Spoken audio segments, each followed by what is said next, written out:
Investing in stocks can be an efficient way to build wealth over time. Buying stocks isn't as complicated as it seems, but you'll need to do some research and learn the lingo before you make your first investment. In this video, we'll tell you about how to buy stocks for beginners.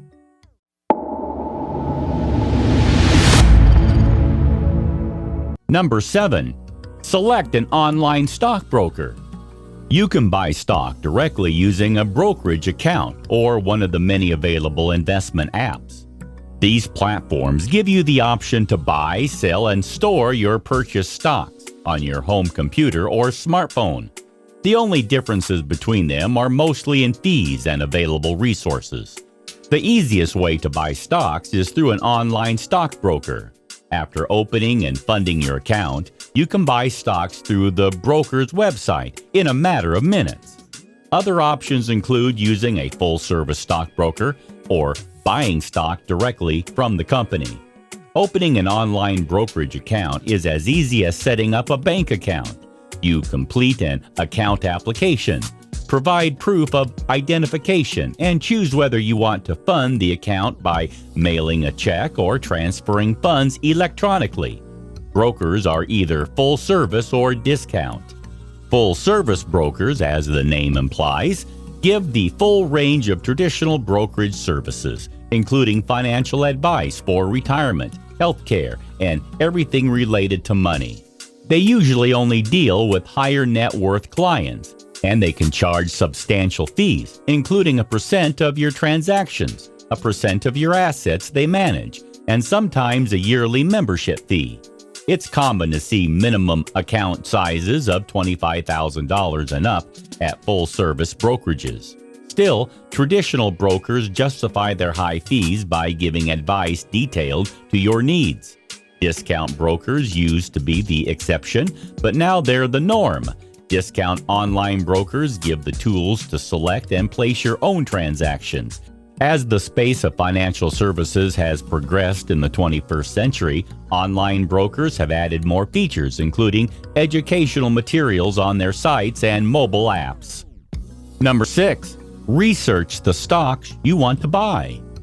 Once you've set up and funded your brokerage account, it's time to dive into the business of picking stocks. A good place to start is by researching companies you already know from your experiences as a consumer. With all the stocks available, how do you choose which ones to purchase? I recommend starting with companies where you feel an affinity and a desire to invest. For example, do you love Apple products? Perhaps you start there. When you're trying to decide where to invest, remember that the S&P 500 has 11 sectors to choose from. You may first consider putting your money into the largest and most lucrative sector, but think again. Warren Buffett famously said, "Buy into a company because you want to own it, not because you want the stock to go up." He's done pretty well for himself by following that rule. Once you've identified these companies, it's time to do a little research. Start with the company's annual report, specifically management's annual letter to shareholders. After that, most of the information and analytical tools that you need to evaluate the business will be available on your broker's website, such as SEC filings, conference call transcripts, quarterly earnings updates, and recent news. Number 5. Decide how many shares to buy. Before you commit your money, you need to answer the question, what kind of investor am I? When opening a brokerage account, and online brokers like Charles Schwab or Fidelity will ask you about your investment goals and how much risk you're willing to take on. Some investors want to take an active hand in managing their money's growth, and some prefer to set it and forget it. More traditional online brokers, like the two mentioned above, allow you to invest in stocks, bonds, exchange-traded funds, ETFs, index funds, and mutual funds. You should feel absolutely no pressure to buy a certain number of shares or fill your entire portfolio with a stock all at once.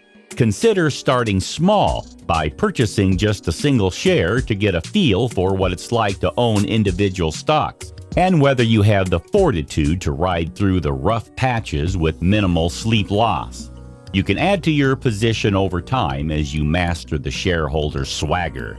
New stock investors might also want to consider fractional shares, a relatively new offering from online brokers that allow you to buy a portion of a stock rather than the full share.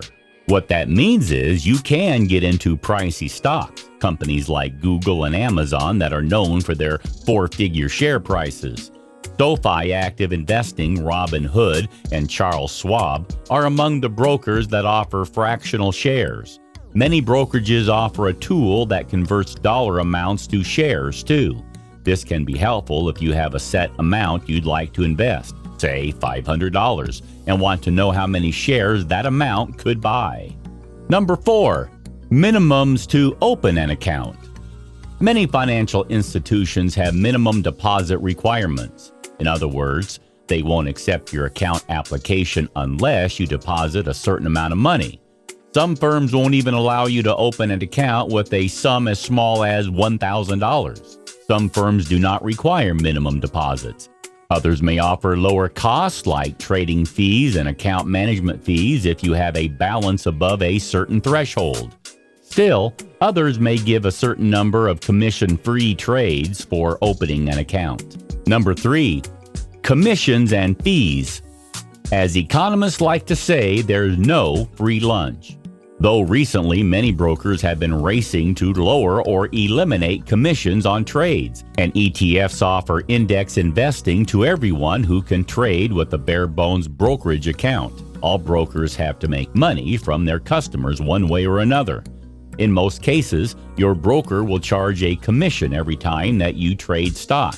Trading fees range from the low end of $2 per trade, but can be as high as $10 for some discount brokers.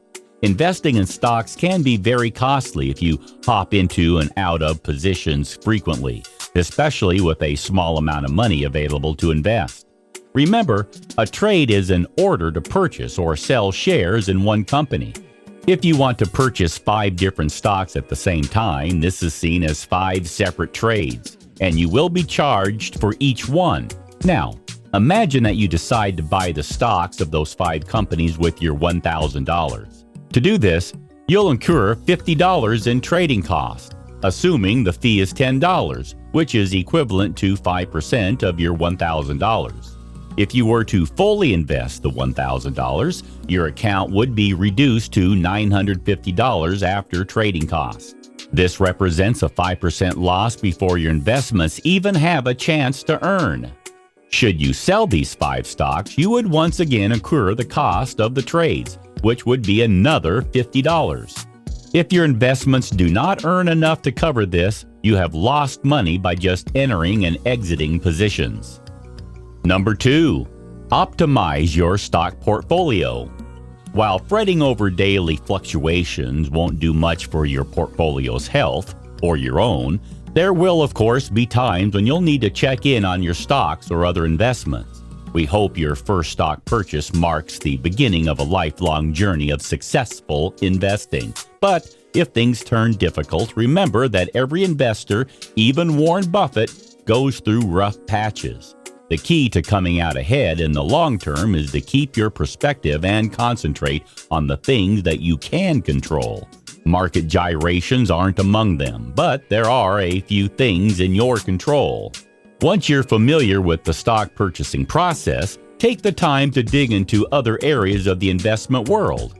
How will mutual funds play a part in your investment story? In addition to a brokerage account, have you set up a retirement account, such as an IRA? Opening a brokerage account and buying stocks is a great first step, but it's really just the beginning of your investment journey. Number 1. Are stocks a good investment for beginners? Yes, as long as you're comfortable leaving your money invested for at least 5 years. But rather than trading individual stocks, focus on stock mutual funds. With mutual funds, you can purchase a large selection of stocks within one fund. Is it possible to build a diversified portfolio out of individual stocks instead? Sure, but doing so would be time-consuming. It takes a lot of research and know-how to manage a portfolio. Stock mutual funds, including index funds and ETFs, do that work for you. Do let us know in the comments, are you ready to buy stocks? Have you ever invested in the stock market before? Please subscribe to the Stock Advisor. Thanks for watching.